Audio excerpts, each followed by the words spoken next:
नमस्कार दोस्तों, उम्मीद करता हूं आप सभी सुरक्षित होंगे, अपना और अपनों का ख्याल रख रहे होंगे। भाई साहब, न्यूजीलैंड जो है वो फिलहाल जिम्बाब्वे के टूर में है। 2 टेस्ट मैचेस की सीरीज है, जिसका पहला मैच तो बेहद कन्वीनियंटली न्यूजीलैंड ने जीत लिया था 9 विकेट से। और ऐसे ही कुछ हम एक्सपेक्ट करते हैं in this upcoming Galle test. भाई सेकंड टेस्ट मैच जो है कल यानी कि 7 अगस्त को दोपहर 1:30 बजे से इंडियन टाइमिंग के हिसाब से शुरू होगा दोनों टीम्स के बीच। मैदान वहीं रहेगा बुलाबायो का क्वीन स्पोर्ट्स क्लब स्टेडियम। तो दोस्तों, इस मैच से जुड़ी कुछ अहम जानकारियों के साथ मैं प्रफुल्ल आपके समक्ष हाजिर हो चुका हूं। अब दोस्तों, अगर आपने पहला टेस्ट मैच नहीं देखा है और स्टैट्स के बारे में ज़्यादा जानकारी नहीं है, तो this is one stop destination, जहां आपको मैचेस से जुड़ी, पिच रिपोर्ट से जुड़ी, प्लेयर से जुड़ी तमाम जानकारियां इसी एक वीडियो में मिल जाएंगी। तो चलिए शुरुआत करते हैं पिच रिपोर्ट के साथ। बुलाबायो का जो स्टेडियम है, यहाँ पर दोस्तों टोटल 31 मुकाबले खेले जा चुके हैं, जिसमें से 8 मैचेस जो हैं वो पहले बल्लेबाजी करते हुए और 13 मुकाबले सेकंड बैटिंग करने वाली टीम ने जीते हैं।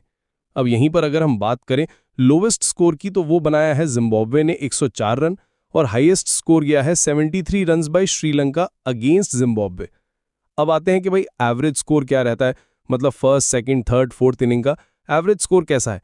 तो दोस्तों, पहली इनिंग में यहां पर स्कोर जाता है 300 पार 380, सेकंड इनिंग में 381 तक स्कोर जा सकता है। थर्ड इनिंग का जो एवरेज स्कोर रहता है वो है 222 रन और फोर्थ इनिंग में जाकर 127 का एवरेज स्कोर रहता है। तो दोस्तों, ये थी पिच रिपोर्ट, जहां पर टॉस की अगर हम बात करें तो कैप्टन जो है पहले गेंदबाजी करना पसंद कर सकते हैं, just to be on a safer side. लेकिन जो पहले टेस्ट मैच का अगर मैं कॉन्टेक्स्ट दूं, तो भाई साहब जिम्बाब्वे ने पहले बल्लेबाजी करने का फैसला लिया था, लेकिन वो किस हद तक सही गया था वो तो हम सभी जानते हैं। 9 विकेट से न्यूजीलैंड वो मुकाबला जीती सेकंड बैटिंग करते हुए, और जिस तरीके से यहाँ पर न्यूजीलैंड ने डोमिनेट किया है, चाहे पहले बल्लेबाजी करें चाहे सेकंड, New Zealand is going to win this game. लेकिन किस हद तक क्या न्यूजीलैंड डोमिनेट करेगी और कौन से ऐसे खिलाड़ी हैं जिन पर हमें नजर रखनी चाहिए, तो चलिए फटाफट से आगे बढ़ते हैं वीडियो में और बात करते हैं सब बॉलर्स के प्रदर्शन की। दोस्तों, पहले टेस्ट मैच में बुलाबायो के मैदान पर टोटल 29 विकेट चटकाए गए थे।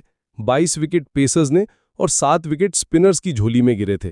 तो वो कौन से हैं फास्ट बॉलर्स जिन पर हमें नजर रखनी चाहिए न्यूजीलैंड की ओर से? क्या वो है मैट हेनरी, विलियम मोरेरा? अब नेथन स्मिथ जो कि न्यूजीलैंड की ओर से खेल रहे थे वो इंजर्ड हो चुके हैं, वो खेलेंगे नहीं। जेकब डफी क्या एंट्री कर सकते हैं टेस्ट क्रिकेट में, वो देखना होगा दिलचस्प। यहां पर दोस्तों, अगर आप बात करते हैं हेड टू हेड कंपैरिजन की, तो अभी तक जिम्बाब्वे न्यूजीलैंड के खिलाफ एक भी टेस्ट मैच नहीं जीती है। दोस्तों, 18 मुकाबलों में से 12 मैचेस न्यूजीलैंड के पक्ष में रहे हैं और 6 मुकाबले जिम्बाब्वे ड्रॉ कर पाने में सक्सेसफुल रही है। तो क्या ये एक हिस्ट्री मेकिंग कॉन्टेस्ट हो सकता है? जिम्बाब्वे की अगर आप लाइनअप पर गौर करें तो टीम में बनकर, Brian Bennett, Nick Welch, Sean Williams, Craig Ervine, Sikandar Raza, Tafadzwa Newman, Vincent Masekesa, Blessing Muzarabani और टनाका शिवाका खेलते नजर आ सकते हैं। अब दोस्तों, ये जो लाइनअप है, यहाँ पर बॉलिंग अटैक पर खास तौर पर हमें गौर करना चाहिए, क्योंकि ये ज़्यादा इंप्रेस करते नजर आए हैं, चाहे वो ओडीआई हो या फिर T20 या फिर टेस्ट क्रिकेट। न्यूजीलैंड का बॉलिंग अटैक हमेशा ही इंप्रेस करता है। लूप होल्स आते हैं इनकी बल्लेबाजी में। गेंदबाजी पे जब आप गौर करते हैं तो यहाँ पर ब्रेसिन मुजराबानी इंपॉर्टेंट रोल प्ले कर सकते हैं, जिन्होंने न्यूजीलैंड के खिलाफ उनकी फर्स्ट इनिंग में 3 विकेट चटकाए थे 2.8 की इकॉनमी से। टनाका शिवाका के हाथ भी 2 विकेट लगे थे in the very first inning, जहां पर वो 2 विकेट निकालते हैं 2.8 की इकॉनमी से। और रही बात न्यूमैन की, तो ये दोनों ही इनिंग्स में न्यूजीलैंड के खिलाफ 2 विकेट लेते हैं। एक एक विकेट दोनों इनिंग्स में आए थे, 36 का एवरेज रहा था। तो बॉलिंग अटैक डिसेंट है, बल्लेबाजी में अभी भी इन्हें मेहनत मशक्कत करने की ज़रूरत है। इनके जो मेन बैटर है शॉन विलियम्स, ये सेकंड इनिंग्स में न्यूजीलैंड के खिलाफ जो है 49 रन्स बनाने में सक्सेसफुल हुए थे। हालांकि क्रेग अर्विन दोनों ही इनिंग्स में छोटी छोटी कैमियो पारी खेलते हुए 61 रन्स बनाते हैं 36 की स्ट्राइक रेट के साथ। तो दोस्तों, ये है कुछ इंपॉर्टेंट प्लेयर्स फ्रॉम जिम्बाब्वे जिन पर आपको नज़र रखनी चाहिए। हालांकि जब हम बात करते हैं न्यूजीलैंड की टीम की, तो यहाँ पर आपको एक, जैसा मैंने चेंज बताया, हो सकता है जेकब डफी यहाँ पर खेलते नजर आ सकते हैं। नेथन स्मिथ को इंजरी हुई है, तो वो एक चेंज हमें देखने को मिल सकता है। हालांकि जब हम फ्रॉम द टॉप बात करते हैं तो they have Devon Conway, will young जो कि टॉप ऑर्डर संभालेंगे, Henry Nicholls, Rachin Ravindra, Daryl Mitchell, Tom Blundell along with Michael Bracewell, Mitchell Santner. भाई ये जो लाइनअप है ये काफ़ी डीप है and they have good batting unit, जो कि एक बार फिर जिम्बाब्वे को हराने की पुरजोर कोशिश कर देगी। रही बात की प्लेयर्स की, तो डिवॉन कॉनवे ने भाई अच्छी प्रदर्शन किया था जिम्बाब्वे के खिलाफ। पहली इनिंग्स में उन्होंने 88 रन्स की पारी खेली थी। हालांकि स्ट्राइक रेट 51 का जरूर था, लेकिन डिवॉन कॉनवे पर आप एक बार फिर भरोसा रख सकते हैं। अलॉन्ग विद विल यंग जो कि 41 रन की पारी खेलते हैं, टॉप ऑर्डर में डिवॉन कॉनवे के साथ एक अच्छी साझेदारी भी कर सकते हैं। 58 का स्ट्राइक रेट इनका रहा था पहले मैच में। और जहां तक बात है मिडल ऑर्डर की, तो आपके पास है डैन रिचल जो कि पहली इनिंग्स में 80 रन जोड़ चुके हैं, 67 की स्ट्राइक रेट है, तो he is also in good form और उनसे भी आप बेहतर प्रदर्शन की उम्मीद कर सकते हैं।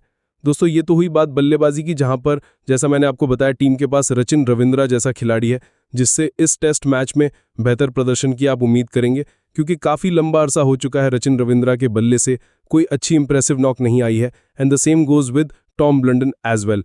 तो टीम के पास लाइनअप है। रही बात बॉलिंग अटैक की, तो पेसर्स पर ज़्यादा मेहरबान है ये ट्रैक, और ऐसे में मैट हेनरी आ जाते हैं जो कि पहले ही टेस्ट मैच में 9 विकेट ले चुके हैं। इन्होंने 10 के एवरेज से 9 विकेट चटकाए थे। रही बात मिचेल सैंटनर की, तो सेकंड इनिंग में आते आते जिम्बाब्वे की जो सेकंड इनिंग्स थी उसमें इन्होंने 4 विकेट चटका दिए थे। वो एक ऐसा मोमेंट था जब पिच थोड़ा सा स्पिनर्स को फेवर कर रही थी। वहीं उसी मैच के दौरान विलियम ओरोरा ने भी 3 विकेट लिए थे 2.8 की इकॉनमी से। तो दोस्तों ओवरऑल जब हम दोनों टीम्स को रखते हैं आमने सामने, तो भाई साहब एक चीज़ तो क्लियर है, न्यूजीलैंड जो है वो ये मुकाबला जीतने की प्रबल दावेदारी पेश करती है, चाहे वो पहले बल्लेबाजी करे या सेकंड। अब जैसा मैंने हेड टू हेड में बोला था, जिम्बाब्वे अभी तक एक भी मुकाबला नहीं जीती, और ये जो साल है 2025 ये कासी मिरेकल्स का भी रहा है। तो ऐसे में क्या ये अपकमिंग कॉन्टेस्ट जिम्बाब्वे के पक्ष में जा सकता है? आपका क्या ओपिनियन है? क्या आपकी इंस्टिंक्ट्स कहते हैं? कमेंट सेक्शन में आइए, करते हैं गुफ्तगू।